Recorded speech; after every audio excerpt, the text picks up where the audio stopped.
5400. All right, so ladies, I'm looking at you. Kimber, Yes. Looking at you, what story shall we start with first? Well, 2 weeks ago, we talked about the Tanya Hall incident, and we told people we would keep them up to date once we got news for that. So latest that we have was that Justin Mora was charged with second-degree murder in the shooting death of 34-year-old Tanya Hall of Hudson. He did have, hold on a second, hearing. There was video released showing what actually happened. There were two surveillance videos that were showed up. Go ahead. Mm-hmm. And so the story that Mora told police when he went to the police station 30 hours afterwards was that he, it was kind of in defense. If you watch the videos, which I'm going to have to find the links to those. Actually, I think they only released one. Is that right? Like they only released one of the videos. It is kind of hard to tell at one point if you saw them, but to me personally, it didn't look like it was defense. But you guys, you got your opinions. Look at the video, take a look, see what you think.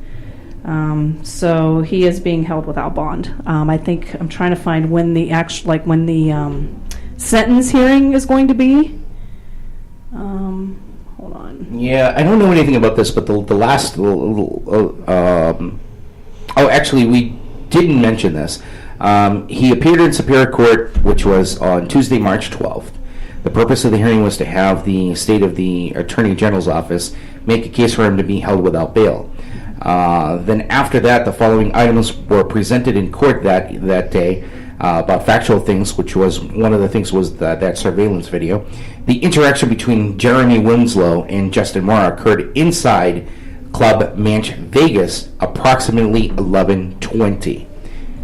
I mentioned that because that's going to go to another story that I want to bring up. Jeremy Winslow and Tanya Hall exited the bar, as seen on that video that was presented in court, and walked across the street to the parking lot where the Jeep was parked. Several men followed Winslow and Hall outside and followed them across the street. Then they can be seen entering the Jeep, which Winslow and Hall are inside of. And you could see that the car is starting, it's running, the lights were on. And then he actually jumps the curb. You could see that, where Justin was trying to, he was trying to get at them, if you will, and that's when the bullet ended up being fired and then hitting Tanya. So that was one of the critical pieces of information that was presented in court. Winslow puts the Jeep in reverse, leaving the parking lot. Club Manch Vegas is on the street called Old Granite Street, and they were taking a right. Justin Mora runs down the sidewalk towards the Jeep, leaving as the scene that was. You can actually see him in the video. Yeah, running after the Jeep. Correct. And 9mm weapon is removed from Mora's vest, and then that's when the shot was fired. Approximately 11:45 p.m.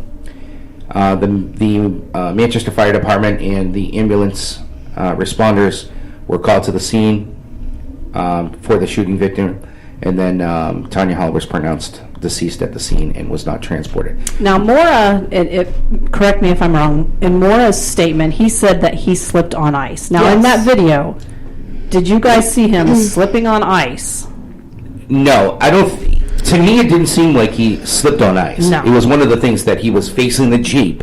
The Jeep runs the curb, and it's one of those things that any human would have done, was trying to take a step back and everything, and he basically fell.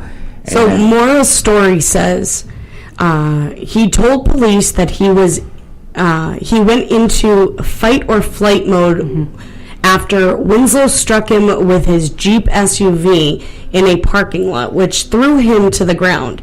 He told police that he was running towards Winslow's vehicle, intending to shoot out the tire or at least get the license plate number.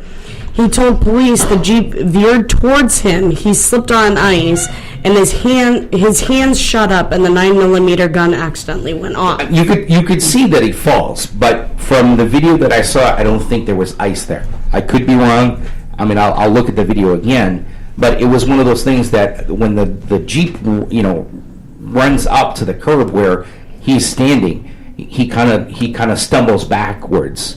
And, Right, like you'd be startled. There's a car coming. You know what I mean? Yeah. I mean, I think anybody, it was just one of those human reactions kind of thing. Right. But he did have his pistol out, so. A warrant was requested for Mora.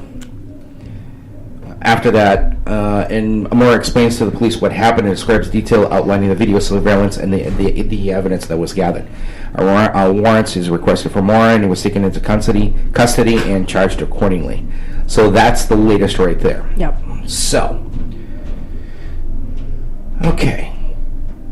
If you were in Manchester, if you were there that evening, if you know more details about it, please give us a call. 217-5400, area code 603 is our phone number.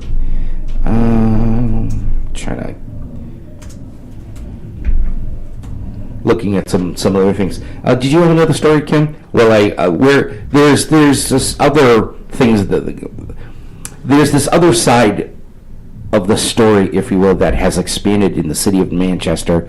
The union leader has reported about different crimes that have been happening in Manchester, and they point out two specific establishment in Manchester. And I'm trying to find the story. I have it right here. Yeah. All right, go ahead. Manchester police responded to 618 calls over 26 months near Old Granite Street nightclubs. It says police were called to the site of two high-profile nightclubs more than 600 times over 26 months, according to police data. Data shows that Whiskey's 20 and its Forerunner drink had 4 times as many calls as Club Mange Vegas.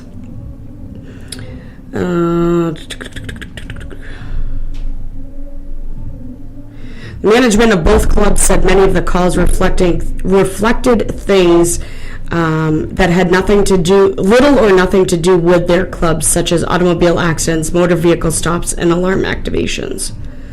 Was the club calling, or was the patrons calling the cops?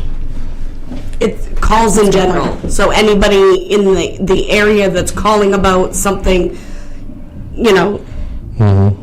So, like I said, I'm going to try to keep this as general as possible. After that story that came out, one of the owners puts this on his Facebook, and I'm going to read some of it. And it says, important, please read and share my post on the article that was mentioned on the union leader about my club. I am appalled and personally offended by this article and some of the comments. I am furious that we are now being brought into an issue that has zero to do with Whiskies.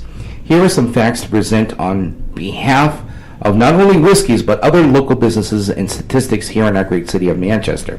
So far this year, Whiskey 20 had 2 calls for service to check a subject, one for 911 hang-up, and the other one was for theft. 83% decreased in calls to service Whiskey 20s at Whiskey's 20. Maybe they should have been mentioned in the article. Shaking my head. And now some people think Whiskey should be closed. Was it the 911 hang up and pushed? Was it? I'm sorry. I'm trying to read it. I'm trying to read this as he's writing it.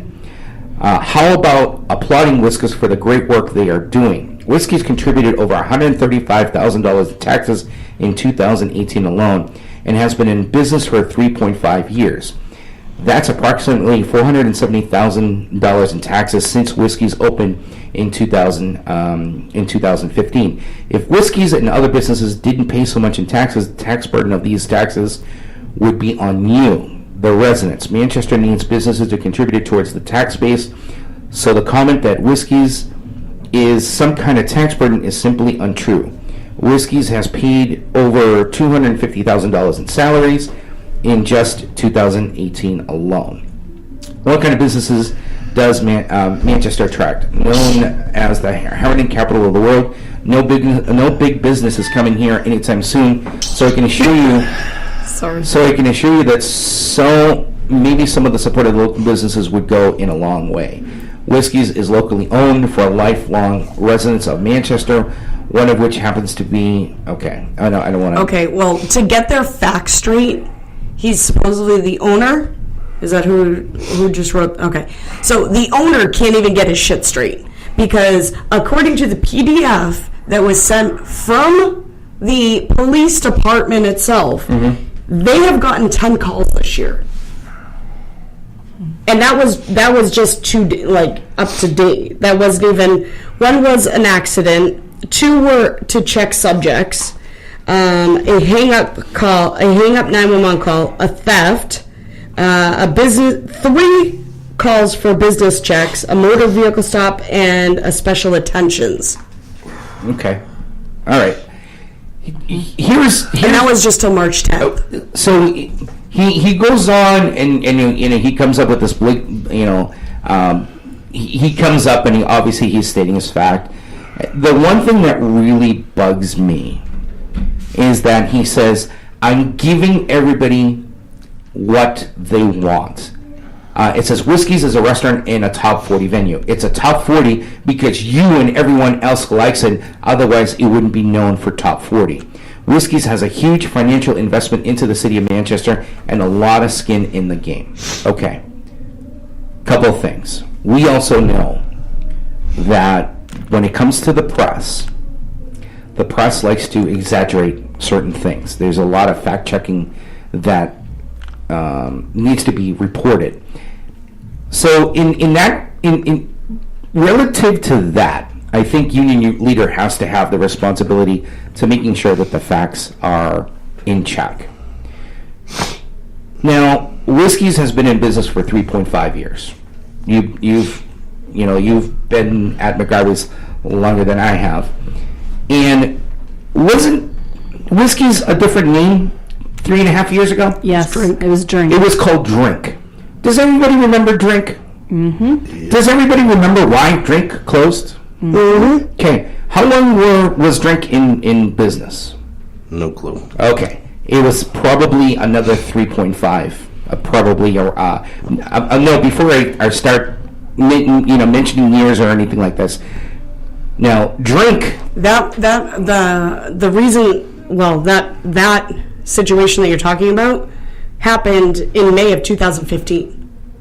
Which incident? When Daryl Robinson got stabbed in the heart while on the dance floor. That's correct. Was Okay. May of 2015. Oh, that was at Drink. That was a Drink. That was when it was Drink, Now, yeah. Here's the situation that a lot of people don't know. Tom, I love you to death. There's certain things that we gotta make sure that the truth is out. You changed your establishment from Drink to Whiskey's. Why? Because there were a lot of certain issues that you had with your establishment when it was called Drink. Just like Aaron mentioned, there was a stabbing on your dance floor. Now, a lot of people don't know what they want. You mentioned Whiskey's is a restaurant in a top 40 venue. It's a top 40 because you and everyone else likes it, and that's what they want. Sometimes people don't know what they want, and sometimes giving them what they want is not the right thing. I'm going to give you an example. McGarvey's, we have our music selection when we play. We don't play today's music. Some of the stuff that we play, some of the top 40 stuff that we'll do play, but some of the crap that's out there, like Cardi B and some other artists out there, we won't play because the music sucks. And I'm not now. I don't want to take this into this realm that, oh my God, I can't believe that you're playing this music because it's so offensive and all this good stuff. But today's music really sucks. Now, I'm not saying that some of the music that we had in the 80s and the 90s ruled. Awesome stuff. It ruled, but there was some bad. There was some stuff. There was some bad music. Yeah, there was some bad music. There was some rap music that that came out in the 80s and 90s that I won't play as well, like like NWA and Yeah, well, that's some of the Eminem music and stuff like this. But we don't have them. We did in the 80s and 90s, and even in the 2000s.